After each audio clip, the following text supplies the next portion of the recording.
Hey everyone, it's Erica. I'm back with another process video for the Doodlebug Design creative team, and I decided to use up the leftover snowflakes that I die cut from the standalone dies. I'm going to use this snowflake pattern paper for the background.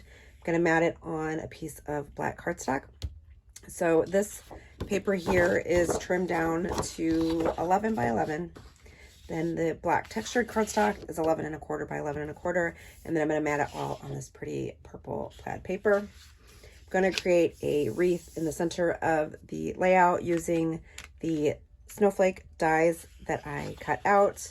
And then just go from there. I will probably add in some of the adorable stickers, some sprinkles, and things like that. So I'm going to go ahead and fast forward, adhere all this together, and then lay out all the snowflakes on the background. Okay, so I'm going to start by tracing a circle in the center of my pattern paper, and I just use my We Are Memory Keepers circle cutter to cut this out. I'm just going to trace it with a circle and then lay out all of these snowflakes that I want to use. I'm going to layer them up. I think each one has like 3 to 4 different snowflakes on them that are layered up, just different shapes and sizes, just to add some dimension to them. And once I have them all laid out, I'll adhere all of the pieces together. And then I'm going to want to add something to the background. So I pull out one of my favorite pattern stamps. It's from Close to My Heart. And if I can find it, I'll leave it linked down below. But I think they stopped making it. But I'll see if I can find it and link it below. And I just add in some splatters around that circle just to create a wreath full of splatter in the background, just to have a little something down. And I just use some black ink to stamp that all around the page. That way there'll be a little something peeking out behind all of these snowflakes. And then I will go in at the end and add some white acrylic paint to sprinkle all over those too. Just reminds me of snow, and I just like to do that whenever I'm doing like a winter themed layout or have snowflakes or something. I like to add in some white acrylic paint just to kind of give that look of snow. So I'm just going to get these all layered up, try to figure out which colors I want to use. I do have that dark purple one on the layout right now, but I'm going to end up pulling that one and pulling in a different colored snowflake. Since I only had enough to do one of the dark purples, I decided to pull that up and then use a different one. I think I go with the lighter blue. Yes, the lighter blue. And I'll put that down in place of the purple one. So just getting them layered up. At that top one, you can see there's only one snowflake laying there. So I'm going to end up adding some more to kind of fill that one out. And then I'll snap a picture of the placement and then start to adhere everything together. All the layered snowflakes. I'm going to pull everything off and then go in with the stamp set so that I can add the splatter to the background. I'm using the black onyx, I think it's black onyx VersaFine black ink. That is probably my all-time top favorite black ink to use ever. Like, there are a few different black inks that I love, but that one is number one at the top, 100% best black ink ever. It always gives me a crisp, dark black image, no matter what, whether it's a pattern stamp, whether it's a sentiment or like an image. It's just very, very crisp. I absolutely love it. I've used it for years. I've had the same ink pad forever, and it's just the best. So that's my little rant about black ink. I'm very picky on black inks if it does not give me a crisp image. And some stamps, it really doesn't matter, but there are some that you really want a nice crisp image, especially with sentiment stamps. This one is number one. So I'm going to ink these out for like the pattern. This pattern stamp doesn't really need to be crisp because it's kind of like a splatter mark, but it still gives me a nice image. So just going around the circle mark that I made and covering up, and then going in and filling it out a little bit more because the snowflakes are a little bigger. So I want to make sure that I can see the stamp, all around the circle wreath. So I'm going to go in with both of the splatter stamps in the set and kind of just fill it out so that you can see those splatters in the background. It's very subtle. It's not too crazy, but I do like that punch of black. There's a little bit of black in this collection, which I love because they're soft colors, and that black just helps it stand out. So I thought it'd be fun to add this punch of black in the background to help these soft colors kind of shine through.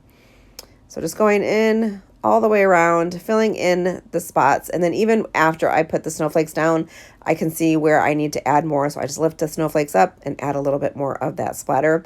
My all-time favorite. If you don't like to mess with mists and like mixed media type things, find a splatter stamp that you can stamp out your splatter to do the mixed media look without getting messy.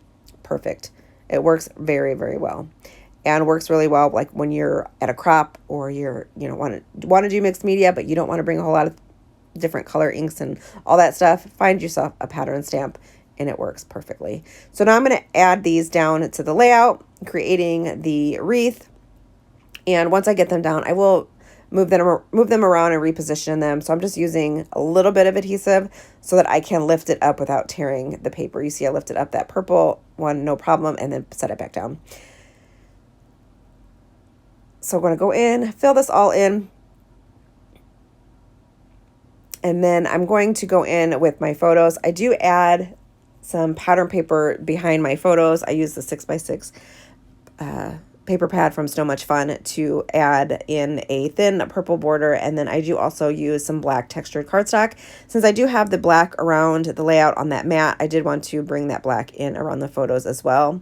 And I did 3 photos. One little photo strip there of photos that are like 2.5 by 2.5. And then that photo is a little bit smaller than a 3x4, but with the mat, it does end up being like a 3x4 size. But I thought it'd be fun to do a couple different size photos. For my title, I have the Chit Chat Baby It's Cold Outside piece there to the left of the photo. And it's just going to connect everything together right there in the center.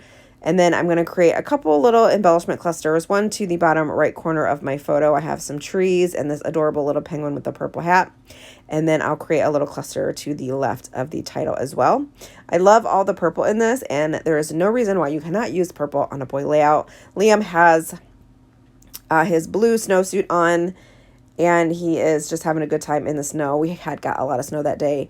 And I just thought that the photos would go good. I do have blue in this layout as well, but lots of purple, and I think it looks really, really well. So I'm going to add in this little heart here. I do have this little bubble from the cardstock sticker that says Hello Winter, and I think it's perfect right there. I'm going to pop that up on some foam adhesive. And then I'm going to add in some of these sprinkles. This little polar bear, I'm going to have him peeking out above the word bubble that says Hello Winter and have him popped up on foam adhesive, and I think he looks just so cute right there.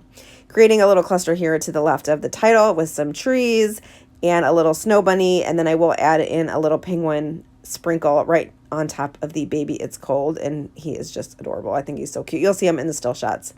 Gonna go in with some sprinkles that match the snowflakes and put them in the center of the snowflakes. These are just going to finish off those snowflakes and add a little texture to the layout as well. Super simple, great way to use up these extra die cuts from the Frosty Flurry standalone dies. Highly recommend picking up this stamp set. It's so much fun. And also getting the coordinating cardstock to this collection because you can just do so much with those dies and that cardstock. I used very little product on this page. It looks like a lot, but really when you break it down, there's not very much product at all. Like there's very little embellishing, and it's mostly the gorgeous snowflakes. Here are some still shots. Make sure you head on over to the Doodlebug Design Instagram and Facebook for even more inspiration, and head on over to A Cherry on Top and scrapbook.com to check out the products of the So Much Fun collection. They're absolutely adorable, and you will want to pick this up to document your winter memories. Thank you guys so much for watching. I will see you in my next video. I hope you guys get some time to do something creative, and I'll see you all soon. Bye.